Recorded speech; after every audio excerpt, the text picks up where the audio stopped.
नमस्ते दोस्तों। क्या आपने कभी सुना है किसी ऐसे रहस्य के बारे में जो बरसों से दफन है? क्या कोई गुप्त खजाना सच में मौजूद हो सकता है? आज हम आपको एक ऐसी कहानी सुनाने जा रहे हैं जो आपके रोंगटे खड़े कर देगी। इस रहस्य को जानने के लिए बने रहिए अंत तक और इस सफर में हमारे साथ आइए। गांव के बुजुर्गों से सुनी कहानियों में एक गहरी गूंज थी। हर बार जब भी चौपाल में लोग इकट्ठा होते, कोई ना कोई पुरानी कहानी छेड़ देता, लेकिन सबसे ज्यादा रोमांचक थी गुप्त तहखाने का रहस्य। कहते हैं बरसों पहले जब राजा महाराजाओं का समय था, तब गांव के पास एक किला हुआ करता था जो अब उजाड़ पड़ा है। वहां के तहखाने में अपार खजाना छुपा हुआ था, लेकिन उस तक पहुंचना नामुमकिन था। कितने ही लोगों ने कोशिश की, पर या तो वे लौटकर नहीं आए या फिर खामोश हो गए। ये कहानी सुनकर गांव का एक नौजवान अर्जुन बेचैन हो गया। अर्जुन बचपन से ही जिज्ञासु था। पुरानी कहानियां उसे सिर्फ कहानियां नहीं लगती थीं, बल्कि हकीकत का हिस्सा लगती थीं। जब भी वह किले के पास से गुजरता, उसका दिल धड़कने लगता। एक दिन उसने ठान लिया कि वह इस रहस्य से पर्दा उठाएगा। उसने अपने बचपन के दोस्तों सूरज और मोहन को साथ लिया और योजना बनाई। गांव के कुछ बुजुर्गों से तहखाने का रास्ता पूछने गया, लेकिन सबने उसे मना कर दिया। बेटा, वहां जाने की जरूरत नहीं है, जो गया वो लौटा नहीं।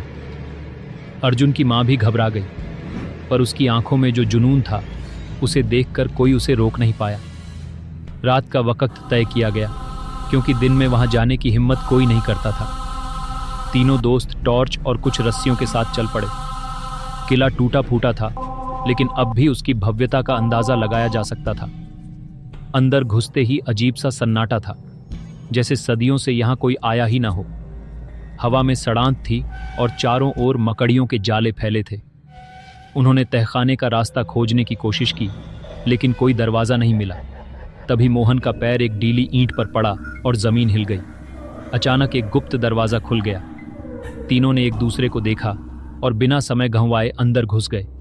सीढ़ियां बहुत संकरी थीं और नीचे अंधेरा ही अंधेरा था। जैसे जैसे वे नीचे उतरते गए, हवा ठंडी और भारी होती गई। आखिरकार वे एक बड़े कक्ष में पहुंचे, जहां दीवारों पर अजीब चित्र बने थे। वहां कई पुराने बक्से रखे थे, जिन पर राजसी मुहर लगी थी। अर्जुन ने धीरे से एक बक्सा खोला और उसकी आंखें चमक उठीं। सोने और चांदी के सिक्कों से भरा हुआ था। तीनों की सांसें तेज हो गईं, लेकिन तभी उन्हें पीछे से किसी के पैरों की आहट सुनाई दी। उनका दिल जोर जोर से धड़कने लगा। सूरज ने टॉर्च घुमाई, लेकिन कुछ दिखा नहीं। मोहन ने फुसफुसाकर कहा, यहां से निकलते हैं अर्जुन। लेकिन अर्जुन अभी भी खजाने में डूबा था। अचानक एक पुराना दरवाजा जोर से बंद हुआ और पूरा कक्ष हिलने लगा। ऐसा लगा जैसे कोई इस जगह को फिर से बंद करना चाहता हो। तीनों ने झटपट सिक्कों को छोड़कर भागना शुरू किया। सीढ़ियां अब पहले से तेजी से हिल रही थीं। किसी तरह वे आखिरी सीढ़ी तक पहुंचे और गुप्त दरवाजे से बाहर कूद गए। जैसे ही वे बाहर आए, वह दरवाजा खुद ब खुद बंद हो गया। तीनों बुरी तरह हाँफ रहे थे। अर्जुन की आंखों में खजाने की चमक थी, लेकिन उसके दिमाग में कुछ और चल रहा था। इस तहखाने में खजाना ही नहीं, कोई रहस्यमयी शक्ति भी है जो इसे बचा रही है। शायद इसलिए कोई इसे हासिल नहीं कर पाया। वे गांव लौटे, लेकिन इस घटना के बारे में किसी को नहीं बताया।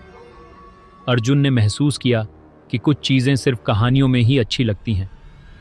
गुप्त तहखाने का रहस्य उसके दिल में हमेशा के लिए बसा रह गया, लेकिन उसने दोबारा वहां जाने की कोशिश नहीं की। बस जब भी चौपाल में कोई इस कहानी का जिक्र करता, वह मुस्कुराकर रह जाता, क्योंकि अब वह जानता था कि कुछ रहस्य हमेशा रहस्य ही रहने चाहिए। अगर आपको यह कहानी पसंद आई हो तो इसे लाइक करें, अपने दोस्तों के साथ शेयर करें और चैनल को सब्सक्राइब करना न भूलें। अगली बार फिर मिलेंगे एक और रोमांचक कहानी के साथ। धन्यवाद।